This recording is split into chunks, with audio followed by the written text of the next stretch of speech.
नमस्कार, 5 की बात में आपका स्वागत है। मैं हूं अखिलेश शर्मा, मेरे साथ है मेरे सहयोगी कादम्बनी शर्मा। बिहार विधानसभा चुनाव के बीच उम्मीदवारों के लिए एक अच्छी खबर आई है। चुनाव खर्च की सीमा को बढ़ा दिया गया है।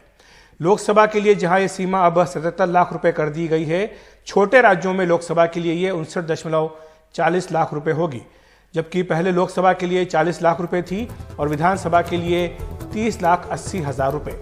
छोटे राज्यों के लिए विधानसभाओं में यह 22 लाख रुपए की सीमा कर दी गई है।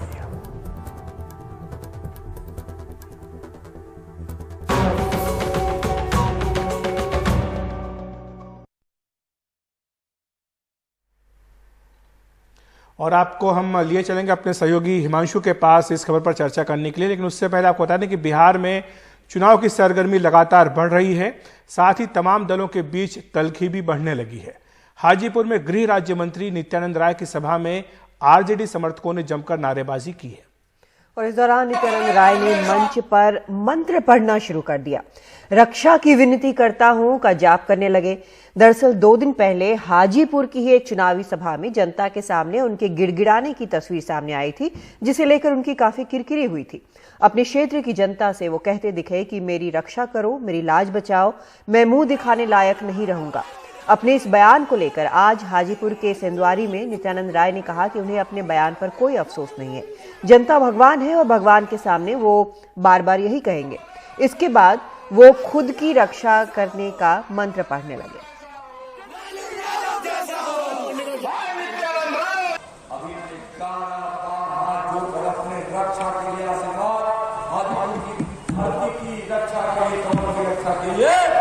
हम 11 बार भी हाथ जोड़कर अपनी रक्षा की विनती करता हूँ।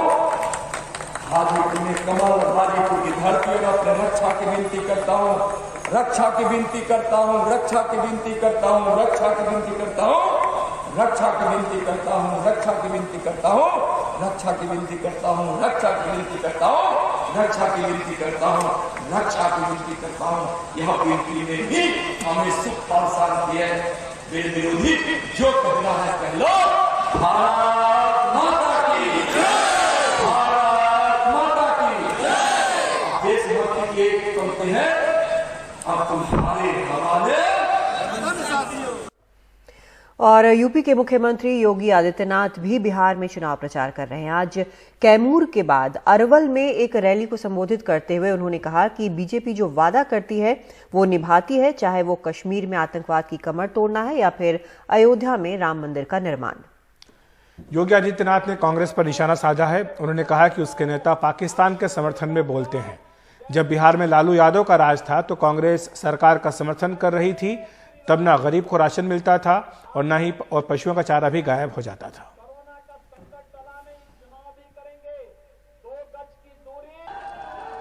याद करिए, नीतीश जी के सत्ता में आने के पहले बिहार की स्थिति क्या थी।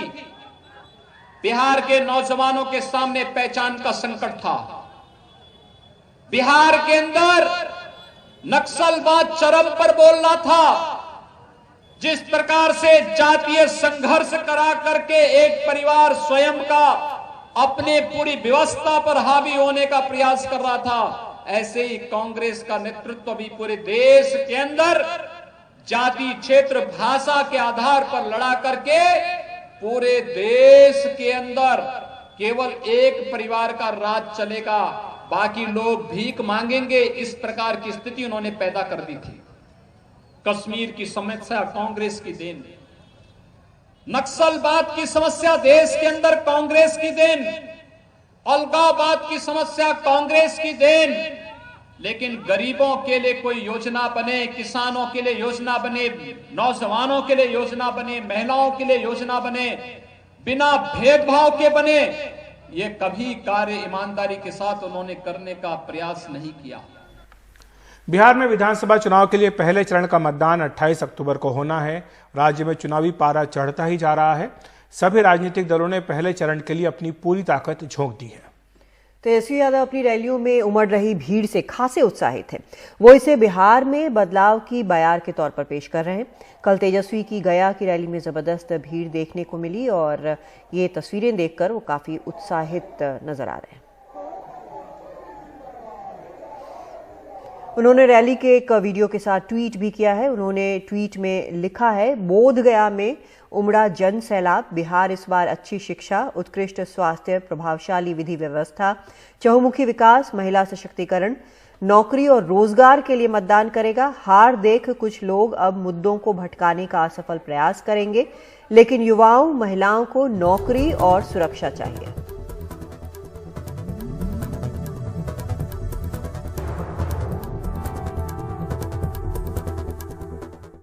दो तरफ की बात कर रहे हैं। एक कह रहे हैं कि हमसे पूछ रहे कि पैसा कहाँ है, एक तरफ कह रहे हैं वो रोजगार देंगे। पहले वही कंफ्यूज है ना, क्योंकि वो जान रहे हैं कि दिया जा सकता है, लेकिन उन्होंने 15 साल तक दिया नहीं। अब आप बताइए, बिहार को विशेष राज्य का दर्जा क्यों नहीं मिल सकता? एक कारण बताइए, बिहार को विशेष पैकेज क्यों नहीं मिल सकता? जो तबाही हुई, नुकसान हुआ, उसकी भरपाई के लिए आपदा के घड़ी क्यों नहीं सहायता मिल सकता?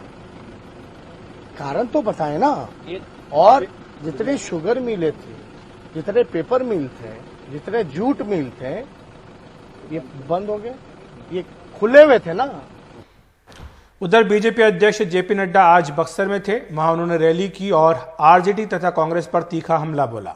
जेपी नड्डा ने आरजेडी और लालू पर तंज भी कसा।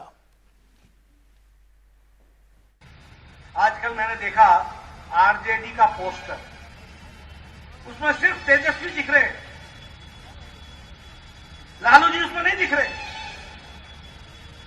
अब क्यों नहीं दिख रहे भैया? जब तक रहेगा बिहार में आलू और तब तक रहेगा लालू। अब पोस्टर ही उनके बेटे साहब ने गायब कर दिया। क्यों गायब किया? इसलिए गायब किया कि बिहार की जनता जागरूक हो गई है, जानती है कि अब लूट राज नहीं चलेगा, अब लालटेन राज नहीं चलेगा, अब मोदी का एलईडी राज चलेगा। इस बात को समझ गई है, ये जान गई। गुंडा राज नहीं चलेगा, कानून का राज चलेगा, बाहुबली का राज नहीं चलेगा, विकास बल का राज चलेगा। ये अंतर आ गया है। हमारा नारा होता था, एक देश में दो निशान, दो विधान, दो संविधान नहीं चलेंगे। कांग्रेस पार्टी 70 साल से रही। नेहरू जी कहते थे ये धारा 370 तो घिस घिस के घिस जाएगा। अरे कांग्रेस पार्टी घिस गई, धारा 370 नहीं घिसा। लेकिन जब भारतीय जनता पार्टी की सरकार आई तो धारा 370 धाराशाही हो गया। इस बात को हमको समझना चाहिए। अब एक देश में एक विधान, एक निशान, एक प्रधान हो गया है। इसको हमको समझना चाहिए। यह परिस्थिति आकर दिखाई। वैसे बिहार में अब विपक्ष, खासकर कांग्रेस पार्टी एनडीए से प्रधानमंत्री नरेंद्र मोदी द्वारा आरा में घोषणा किए गए पीएम पैकेज का हिसाब मांग रही है। कांग्रेस के महासचिव रणदीप सिंह सुरजेवाला और पवन खेड़ा ने आज कहा कि 1.25 लाख, लेकिन इस पैकेज से मात्र 1559 करोड़ रुपए का काम ही पूरा हो पाया है। सच्ची बात यह है कि जुमलेबाज जमा धोखेबाज बना 5 साल से बिहार में नाकारा राज। बिहार की बदहाली के हैं 2 जिम्मेवार, भाजपा और नीतीश कुमार। के जुमलेबाज और धोखेबाज दोनों ने प्रजातंत्र का चीरहरण कर बिहार को 5 साल में नाकारा राज दिया है। वापस आते हैं उस बड़ी खबर पर, जहां चुनावी खर्च की सीमा को बढ़ा दिया गया है। लोकसभा के लिए अब 77 लाख रुपए कर दिया गया है। पहले ये 40 लाख रुपए होती थी। वहीं छोटे राज्यों के लिए लोकसभा में 59.40 लाख रुपए की सीमा होगी। विधानसभा के लिए 30,80,000 रुपए की सीमा, जबकि छोटे राज्यों के लिए ये 22 लाख रुपए की सीमा होगी।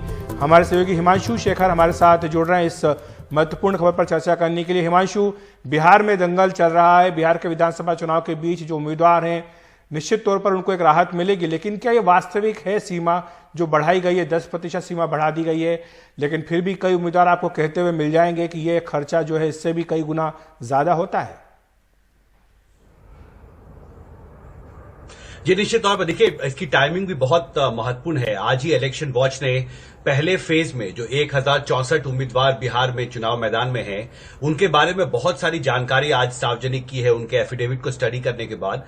और इसमें यह बात कही गई है कि 1064 में से 375 ऐसे उम्मीदवार हैं, यानी 35%, हर 3 में से एक जो करोड़पति हैं। और जो औसत एसेट है पूरे बिहार का, अगर आप देखें 1064 जो उम्मीदवार पहले चरण में चुनाव मैदान में हैं, वो 2 करोड़ के करीब है। तो ये तो बहुत साफ है कि जो उम्मीदवार हैं उनकी जो क्षमता है खर्च करने की, अब वो लगातार चुनावों में बढ़ रही है। और हर बार ये सवाल उठता है चुनावों में कि धन बल का जो इस्तेमाल है वो चुनावों में बढ़ रहा है। एक रियलिस्टिक असेसमेंट करने की कोशिश सरकार की तरफ से इस नोटिफिकेशन के जरिए की गई है, लेकिन वास्तविकता का सवाल जो आपने उठाया ये हमेशा से उठता रहा है कि अगर मान लीजिए कोई भी एक विधानसभा क्षेत्र है, उसमें 30 लाख के करीब अगर आप सीमा तय करते हैं, बिहार के उदाहरण के लिए अगर बिहार में भी इसको लागू किया जाएगा तो थोड़ी राहत जरूर है उम्मीदवारों को, लेकिन मुझे लगता है कि इसका वास्तविकता का सवाल अब भी बना हुआ है, क्योंकि जो क्षमता है उम्मीदवारों की खर्च करने की वो काफी ज्यादा है। जी कादम्बनी। हिमांशु, चुनाव आयोग का प्रपोजल भी था इस बार बढ़ाने के लिए ये जो एक्सपेंडिचर है, खासकर कोरोना के कारण, क्योंकि खर्चे बढ़ गए हैं। ये माना जा रहा था कि मास्क है, सैनिटाइजर है, इन सब चीजों के कारण। तो क्या फिलहाल कुछ वक्त के लिए बढ़ाया गया है या फिर ये परमानेंटली बढ़ाया गया है? देखिए, गवर्नमेंट ऑफ इंडिया की तरफ से नोटिफिकेशन जारी करने का सीधा मतलब है कि ये जो सीलिंग थी इसको अब बदलने का फैसला भारत सरकार ने किया है। निश्चित तौर पर इसका एक कॉन्टेक्स्ट है और बहुत सही आपने कहा कि कोरोना संक्रमण के इस दौर में जब चुनाव हो रहे हैं और कैंडिडेट्स को काफी ज्यादा खर्च भी करना पड़ रहा है कोविड प्रोटोकॉल को फॉलो करने के लिए, इसके लिए भी ये जरूरी था। लेकिन जिस संदर्भ का सवाल अखिलेश जी ने उठाया था कि ये कितना वास्तविक है, मुझे लगता है एक बहस चल रही थी। कोरोना संक्रमण की वजह से सरकार ने बिहार चुनावों के दौरान इस तरह का बड़ा फैसला लिया है और मुझे लगता है कि इसमें जो आंकड़े भी आज सामने आए हैं इलेक्शन वॉच की तरफ से, उसमें ये बात भी सामने आई है कि जो कैंडिडेट्स हैं उनकी खर्च करने की क्षमता भी बढ़ रही है। मैं देख रहा था जो सबसे अमीर उम्मीदवार हैं उनके पास 60 करोड़ से ज्यादा के एसेट्स हैं। बिहार जैसे गरीब प्रदेश में जो पहले 3 उम्मीदवार हैं उनके पास 50 करोड़ या उससे ज्यादा की संपत्ति है। तो धन बल का इस्तेमाल जो है वो धीरे धीरे चुनावों में बढ़ रहा है और बिहार के चुनाव में भी इस बार भी जो पहले चरण के आंकड़े सामने आए हैं उसमें बहुत सारे अमीर उम्मीदवार भी चुनाव मैदान में हैं।